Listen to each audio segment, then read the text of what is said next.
Good day mga ka-shot. Ito may bagong bag na dumating. Cost 35L. Ito Indonesian brand to.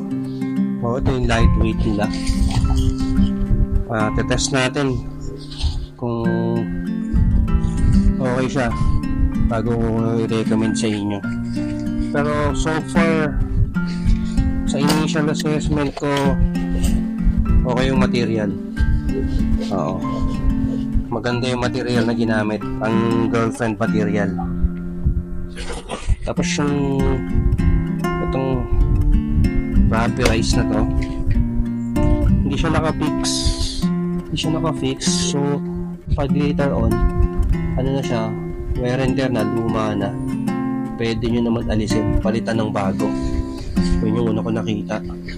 Kaya kasi ibang bag naka-fix to naka-tie sa ganitong dulo.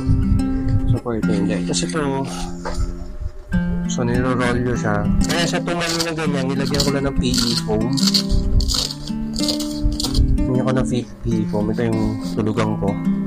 Para na makita natin kung ano yung laki at lapad niya. So yan. Bagong dating guys. Kapag okay, bigyan ko kayo ulit ng feedback. Okay siya. Packet, meron siya dito, meron siya sa likod.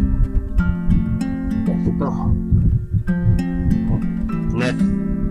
Hindi sa loob, may nakita din akong packet na isa. Ayan yung green. Makikita nyo yung green. Ayan.